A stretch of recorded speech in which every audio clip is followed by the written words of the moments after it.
السلام علیکم اسٹوڈنٹس، کیسے ہیں آپ؟ سب ٹھیک ٹھاک ہیں؟ آپ دیکھ رہے ہیں چینل سر وقار وحید۔ ہم ویڈیو بنا رہے ہیں ASF کے انٹروز کے پوائنٹ آف ویو سے۔ سب سے پہلا پوائنٹ، بہت زیادہ بچوں نے کمنٹس کیا کہ ہمیں SMS نہیں آیا، تو کیا سسٹم ہے سر؟ کچھ نے تو کمنٹس کیا سر یہاں کرپشن ہی بہت ہے، کچھ کہتے ہیں سر آپ نے بالکل صحیح کہا تھا، یہاں تو دال کالی نہیں ہے، سب کچھ ہی کالا ہو چکا ہے، یہاں تو سسٹم ہی سارے کا سارا تباہ ہو چکا ہے، کوئی انصاف نہیں ہے۔ تو یہ بتانا چاہتا ہوں، میں آپ کو مانتا ہوں یہ سب چیزوں کے بارے میں بھی، لیکن ابھی تک جتنے بچوں کا SMS آیا ان میں سے میکسیمم بچوں کے پاس تو کرائے کے گھر ہے، ان میں سے کسی کا فادر کوئی افسر نہیں ہے، انہیں بھی تو SMS آیا۔ ہم لوگ تنقید کرنے سے بہتر یہ نہیں کہ ہم تیاری کرنا شروع کریں صحیح طریقے سے۔ ہم پڑھتے نہیں ہیں، ہمیں انگلش نہیں آتی، ہم انگلش سیکھتے نہیں ہیں، ہمیں کمپیوٹر نہیں آتا، ہم کمپیوٹر نہیں سیکھتے۔ اور لڑکیاں اور لڑکوں میں کیا فرق ہے سب سے بڑا، جس کی وجہ سے ان کے جاب کے ٹیسٹ پاس نہیں ہو پاتے؟ ایک لڑکی میں ایک بہت بڑا مسئلہ ہوتا ہے، وہ یہ ہوتا ہے، وہ کہتی ہے کہ میں جس حالت میں ہوں مجھے ویسے ہی رکھ لیں۔ کل پرسوں ایک لڑکی آئی اور مجھے کہتی ہے کہ میں نے ایئر ہوسٹس جانا ہے اور لیکن میں نے عبایا پہننا ہے۔ تو میں نے کہا بیٹا عبایا بہت اچھا ہے لیکن ایئر ہوسٹس اچھی نہیں ہے۔ کہتی میں نے بننا ہے ایئر ہوسٹس۔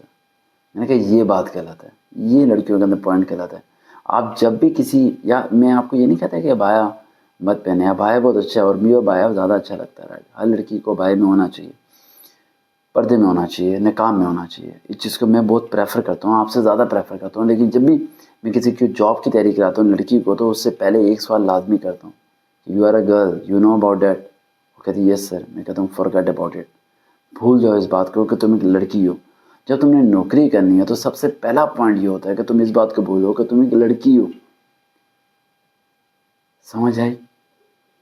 اگر اپنے ایئر ہوسٹس جانا ہے تو ایئر ہوسٹس کی طرح ڈریسنگ کرو، ویسے چلو پھرو، ویسے بولو۔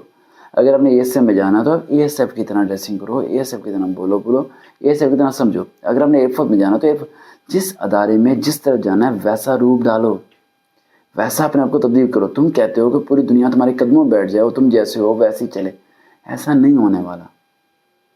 اگر آپ کو برقع نقاب اچھا لگتا ہے تو you have to join a مدرسہ، you have to join a girls teaching field, وہ جوائن کرو جہاں پہ تمہیں کوئی منع نہ کرے۔ تم جان بوجھ کے اس سڑک پہ چلنے کی کوشش کرتے ہو جو تم سے چلیا نہیں جائے گا، اور بعد میں تم رو گی اور یہ کہو گی کہ ڈپارٹمنٹ غلط ہے۔ تو بیٹا ڈپارٹمنٹ غلط نہیں تھا، تم غلط تھے۔ لڑکوں کے اندر سب سے بڑا مسئلہ کیا ہوتا ہے؟ برا نہ ماننا میری باتوں کو، لیکن یہ باتیں بالکل سچ ہیں، میں نے جو تجربے سے حاصل کی ہیں تھوڑے سے۔ لڑکوں کے اندر سب سے بڑا کیا مسئلہ ہے؟ سب سے بڑا مسئلہ لڑکوں کے اندر ایک ہے، اپنے آپ کو امپروو نہیں کرتے، ایجوکیشن میں، لرننگ میں، سیکنگ میں نہیں۔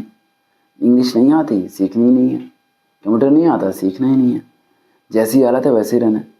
تو یہ چیز غلط ہے بھائی، یہ چیز غلط ہے۔ اس چیز کو خود سمجھنا چاہیے اور خود ان چیزوں کو لے کے چلنا چاہیے۔ سمجھ آ رہی ہے؟ تو پھر آپ کو صحیح طریقے سے چلنا بھی آئے گا اور سب چیزیں حاصل کرنی بھی آ جائیں گی۔ فار ایگزامپل آپ کو ASF کے ٹیسٹ میں آپ گئے تھے، انگلش کے MCQs تھے، ان میں سے میکسیمم MCQs آپ کو آتے تھے نہیں؟ آپ کو سینم اینٹمس کے بارے میں آتے کچھ نہیں، آپ کو پارٹ آف اسپیچ ہی نہیں آتے، آپ کو سینٹینسز بنانے نہیں آتے۔ مانتا ہوں انگریز چلے گئے لیکن ہم انگریزی کے غلام ہیں، تو بھائی غلام ہے تو کیا کریں؟ انگریزی کو توڑ دیں یہاں سے، جا تو نکال تو سکتے نہیں انگریزی کو، تو سیکھ لو بھائی۔ کیا کوئی اور راستہ ہے ہمارے پاس؟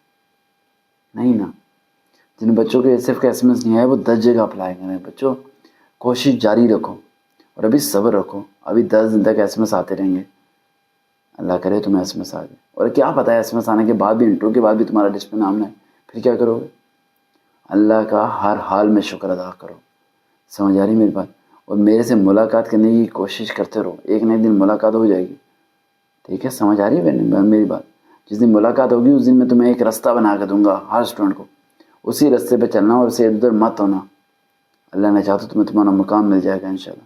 دیکھتے رہیں چینل سر وقار وحید، دوبارہ ملاقات ہوگی۔ اللہ حافظ۔